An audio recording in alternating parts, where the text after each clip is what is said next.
Hai Sobat Polri, berjumpa lagi dengan saya Brik Polanggita dari podcast Presisi. Kita bicara dari hati ke hati untuk saling memberi informasi. Nah, hari ini kita kedatangan narasumber yang akan memberikan informasi yang banyak banget ke Sobat Polri yang kira-kira membutuhkan lowongan pekerjaan. Apa sih? Kita lihat di episode kali ini.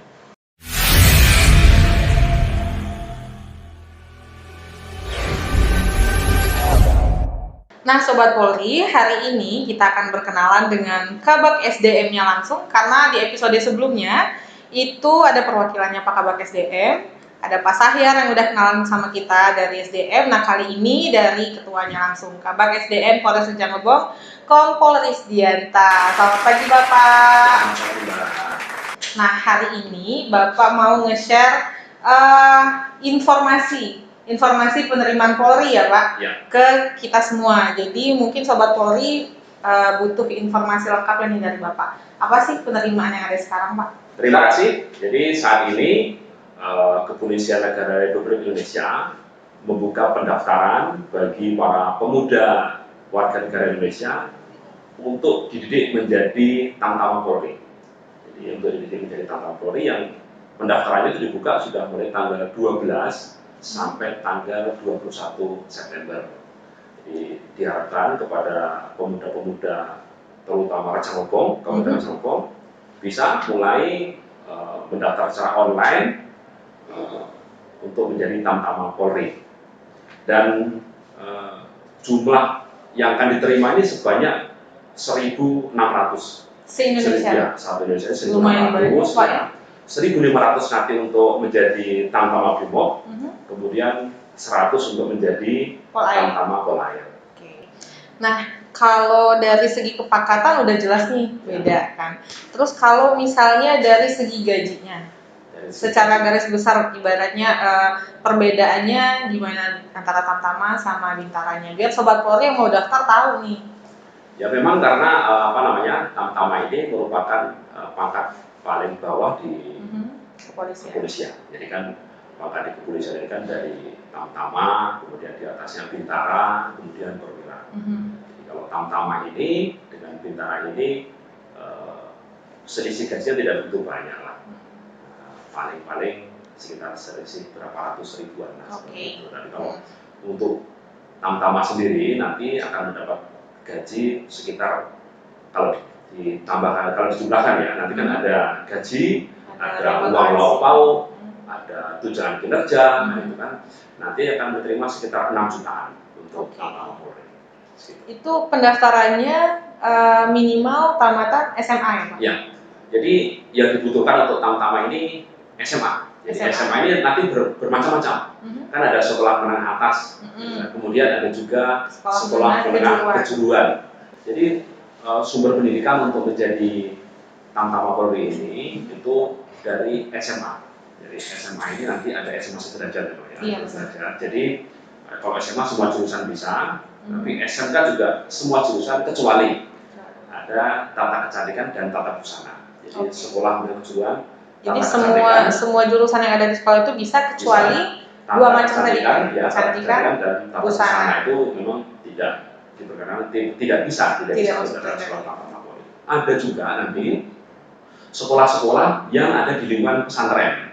Gitu. Ada sekolah di lingkungan pesantren itu juga yang setara dengan SMA itu boleh dengan kriteria lulus nanti. Jadi dia harus lulus. Kemudian tadi juga sama dari SMA tadi, tidak hanya harus lulus juga, jadi kan mendapat ijazah dan lulus.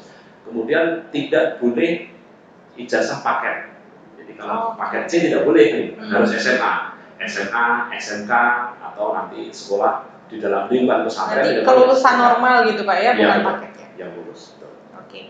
Jadi dari untuk kriteria pendaftaran tadi sudah dikasih tahu oleh Pak Kabak SDM bahwa SMA dan sederajat boleh kecuali dua jurusan yang tadi Pak ya. Dan ini hanya dibuka untuk polisi laki-laki. Ya, untuk polisi saja. Untuk polisi aja. Khusus polisi laki-laki. Nah, kemudian ada juga pertanyaan untuk lama pendidikan. Nah, itu sama nggak Pak antara Tamtama dan Bintara lama pendidikannya? Lama pendidikan Tamtama Bintara sama. Ini sama-sama 5 bulan semua. Nah, selain itu, kan ini banyak nih Pak runtutan untuk persyaratan pendaftaran polisi. Ya. Nah, kira-kira yang menarik untuk kita bahas apa lagi nih Pak, yang bakal jadi poin gedenya yang bisa kita share ke Sobat Polri? Ya. Betul sekali. Jadi memang kan pasti mendaftar kan ada syarat-syaratnya. Ya, jadi kalau syarat umum dijelaskan warga negara Indonesia, kemudian sesuai dengan rohani, berkelakuan baik, berkelakuan baik, berjasa pada benda SMP sederajat, ya, gitu kan. Jadi untuk umur, jadi umur ini pada saat pembukaan pendidikan itu minimal 17 tahun 7 bulan saat pembukaan pendidikan. Oh, berarti pada saat misalnya dia udah dinyatakan lulus nih, walaupun belum umur segitu, yang penting pas masuk pendidikan harus 17 tahun 7 bulan minimal ya. Nanti pendidikannya Pak, kalau untuk yang Tamtama kali ini pendidikannya di mana Pak? Kalau yang biasanya kan Sobat Polri pasti tahunya kalau yang di kita daerah Bengkulu kan di SPN Polda Bengkulu nih. Nah, kalau yang ini yang kali ini di mana pendidikannya Pak? Untuk yang Tamtama ini nanti Tamtama Brimob ini nanti akan dibuka di Watuwasek, Jawa Timur. Oh, Jawa Timur. Nah, kemudian untuk Tamtama Polair ini nanti dibuka di Pondok Dayung Tanjung Priok, Jakarta. Jadi nanti sana ada sekolah, memang ada sekolah khusus untuk Brimob dan Polair. Tapi saya tambahkan lagi tadi untuk usia tadi itu. Jadi usia itu kan, jadi kenapa usia pada saat masuk pendidikan 17 tahun 7 bulan? Karena nanti pada saat dilantik sudah usia 18 tahun. Nah, kemudian usia maksimalnya itu 22 tahun. Usia yang paling muda itu yang lahir tahun 2005 bulan 7. Kemudian usia paling tua itu yang lahir tahun 2001 bulan 2. Nah, untuk selanjutnya nih, kalau misalnya sudah selesai pendidikan Pak, kalau sudah selesai pendidikan selama kurang lebih 5 bulan ya yang kali ini ya. Nah, nanti penempatannya gimana nih Pak yang Tamtama? Apa mereka bakal kembali ke daerah atau gimana Pak? Untuk penempatan sebenarnya kan memang setiap anggota Polri, untuk setiap yang mendaftar anggota Polri itu kan harus menandatangani surat pernyataan bersedia ditempatkan di mana saja. Nah, biar nanti sobat-sobat Polri yang mau mendaftar ini bisa tahu bahwa di kepolisian itu kita harus bersedia ditempatkan di mana saja. Ya. Kan seperti kemarin kan ada juga yang sekolah Bintara kemarin urusannya kan ada juga yang berdinas di Ibu Kota Negara di Kalimantan. Jadi memang itu sudah merupakan janjinya menyatakan diri setiap anggota Polri itu kalau sudah lulus pendidikan sanggup ditempatkan di mana saja di seluruh wilayah negara kesatuan Indonesia. Terus saya tambahkan satu lagi, ini ada juga persyaratan tinggi badan. Jadi tinggi badan itu untuk menjadi Tamtama Polri minimal 165 cm. 165 cm Pak. 165 cm. Jadi itu banyak juga tuh pasti yang nanya. Karena standar orang taunya kalau mau masuk polisi harus ada standar tingginya dulu. Ya betul. Jadi siapa tahu bisa mempersiapkan diri kan selama pendaftaran awal ini, bisa olahraga, penambah tinggi gitu kan Pak. Mau renang kan jadi kan. Iya benar. Latihan fisiknya lah gitu ya. Itu biar tingginya bisa maksimal seperti itu. Iya benar. Nah, kalau untuk tahapan tesnya nih Pak, tahapan tesnya kira-kira garis besarnya apa aja nih Pak untuk gambarannya Sobat Polri yang lagi mempersiapkan mental nih, mau mengikuti tes kepolisian?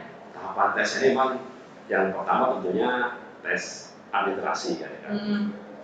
Istilahnya akan memeriksa ijazah, memeriksa berkas-berkas yang dikasih, sini segala macam gitu kan. Kemudian tinggi badan. Kemudian setelah itu nanti ada pemeriksaan kesehatan.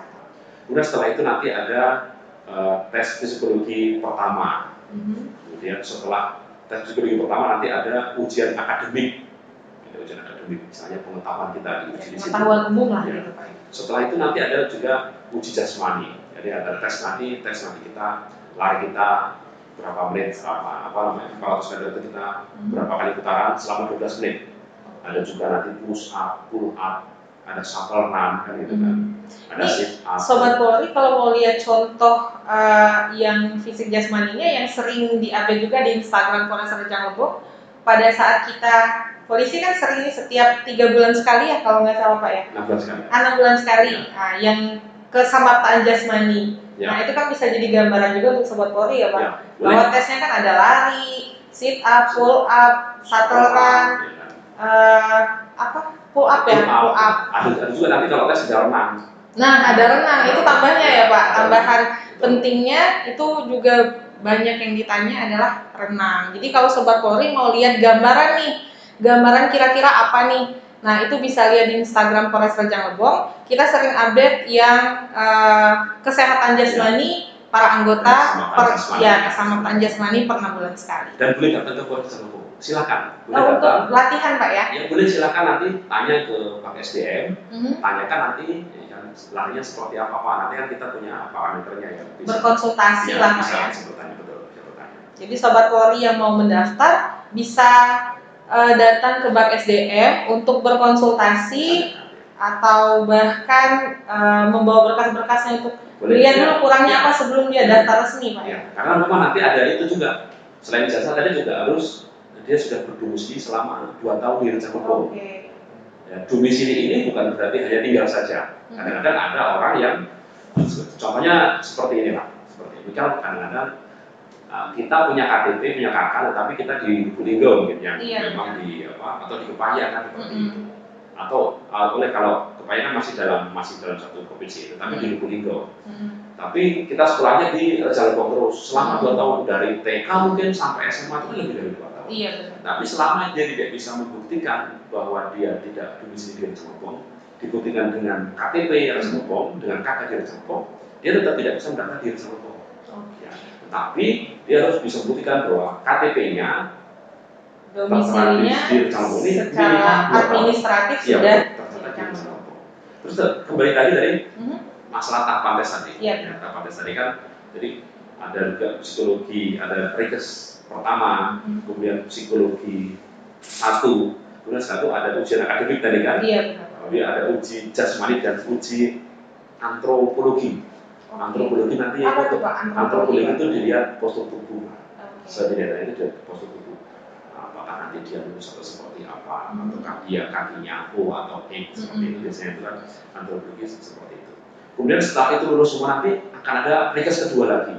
Pemeriksaan kesehatan lanjutan. Pemeriksaan lanjutan kedua itu nanti memeriksa mungkin seperti jantung, ada juga ronsen, ada juga kesehatan bagian dalam. Kemudian setelah itu nanti ada pemeriksaan mental kepribadian. Jadi nanti kira-kira selama kita tinggal di Rejang Lebong nanti akan dicek nanti kita ini seperti apa perilaku kita. Apakah kita sering, kalau anak muda kan dulu ada sering tawuran lah, ada segala macam, itu juga mungkin bisa berpengaruh juga kan. Tawuran, balap liar. Jadi istilahnya memang kita ingin mencari pemuda-pemuda yang terbaik lah, jadi menjadi Tata Polri itu. Setelah itu nanti akan ada ringkih akhir, dan nanti setelah sidang nanti baru penentuan kelulusan. Itu selama tes itu kan lumayan banyak nih tahapannya kan Pak. Itu sistem gugur. Ya, sistem gugur. Jadi misalnya dari tes pertama Sobat Polri memenuhi syarat atau enggak, nanti baru bisa lulus ke tes berikutnya. Jadi begini. Jadi setiap tahapan tes itu misalnya kan pasti kan nanti dari panitia daerah di tingkat Polda itu sudah ada batasan nilai yang bisa lanjut atau tidak. Oh iya, standarnya. Jadi untuk jasmani berapa kan itu kan, kemudian untuk psikologi berapa, batas bawahnya berapa. Selain penyusuran nanti akan ikut terus, tapi harus punya syarat. Nanti setelah pada akhirnya nanti akan di-ranking. Nah, setelah di-ranking itu nanti kira-kira berapa kuotanya, itulah nanti yang akan ikut pendidikan Tata Polri. Jadi nanti pihak panitia daerah di Polda itu akan melibatkan pihak eksternal. Dan kita juga selama ini kalau misalnya pada saat pengalaman kemarin, pada saat pemeriksaan administrasi itu kita juga melibatkan eksternal. Kita libatkan dari dinas pendidikan dan juga dinas Dukcapil.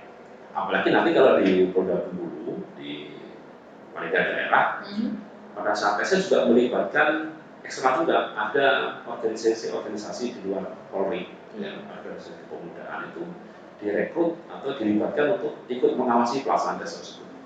Sehingga juga ya memang sekarang sudah minta sudah diawasi dari luar untuk meminimalisir dari kecurangan. Selain itu juga pada saat pelaksanaan tes psikologi, tes akademik akan menggunakan sistem CAT, jadi pakai komputer. Jadi kita langsung mengerjakan di komputer, selesai langsung keluar nilai. Oh, jadi udah otomatis jatuhnya Pak ya? Dan bahkan nanti itu antara komputer satu dan komputer lain itu soalnya lain-lain, jadi tidak bisa coret-coret, tidak bisa pada coret juga sudah susah. masuk kita akan dilihat nanti wajah kita akan itu. Jadi kalau times up waktu habis itu langsung langsung keluar nilainya Pak ya. Jadi memang diharapkan ya kita persiapkan lah. Iya. Seluruh pemuda yang berminat untuk menjadi anggota Polri siapkan fisik, pengetahuan kita, yakin lah. Kalau memang kita punya fisik yang bagus, larinya kita putarannya bisa banyak putarannya kan gitu kan. Kalau orang cuma kuat 5 kali, kita 7 kali, pull up-nya bisa 14 kali dan lain-lain. Kemudian kita belajar itu insya Allah udah percaya diri duluan ya Pak. Kalau bekalnya udah komplit nih. Jangan percaya lagi lah dengan calo. Memang biasanya seperti ini akan banyak menimbulkan polemik. Karena kan kadang-kadang banyak orang mengambil kesempatan. Benar. Mengatakan saya kenal si A, kenal si B, kenal panitia. Mengatasnamakan kepolisian. Nanti kalau mau menawari, mau ngurus pakai dana sekian, itu jangan dipercaya lagi. Jangan percaya. Jadi intinya, Sobat Polri, ini ada lowongan pekerjaan yang terbuka lebar, gratis, ya kan Pak? Jadi Sobat Polri tugasnya cuma mempersiapkan diri sebaik mungkin, mencoba semua peluang yang ada. Nah, jadi jadikan kesempatan ini ladang emas untuk Sobat Polri, bisa bergabung di institusi, menghasilkan gaji sendiri, berdiri di kaki sendiri ya Pak, masih muda gitu kan, umur usia 18 sampai 22 tahun sudah bisa mandiri jatuhnya ya kan. Karena oknum itu pasti selalu ada. Tergantung di kita, kalau kita sudah bekalnya sudah bagus, fisik maupun mental dan juga pengetahuannya, kita nggak akan tergoda sama yang namanya calo. Ya, kalau ada calo, silahkan dilaporkan saja. Nah, itu intinya. Kalau misalnya ada yang menawari Sobat Polri yang agak menyimpang seperti itu, boleh Sobat Polri langsung ke Polres Rejang Lebong. Untuk yang di Polres Rejang Lebong ya Pak, langsung temui Kabak SDM dan laporkan kegelisahan teman-teman. Ya, benar. Nah, jadi ini berarti Sobat Polri semua bisa daftar mulai di online Pak ya. Bisa daftar di www.polri.go.id, nanti kita lampirkan di layar.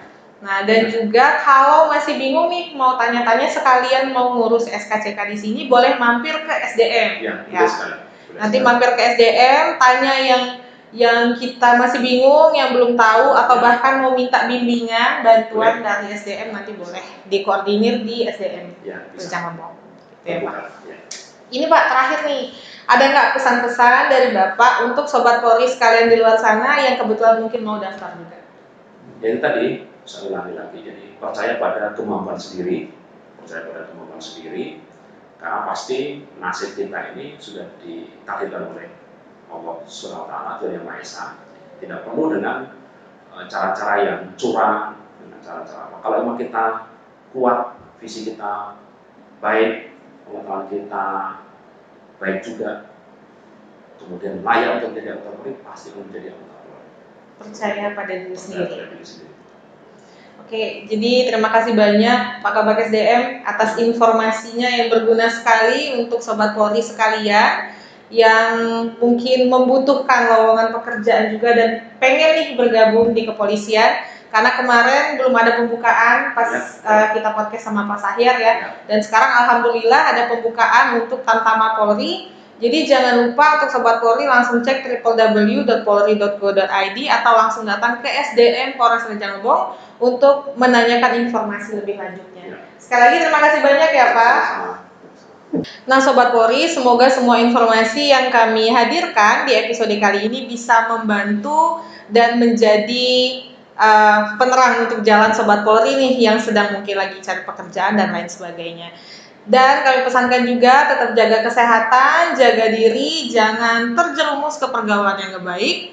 Biar kita bisa bertemu lagi di episode berikutnya bersama saya Bripol Anggita. Salam presisi.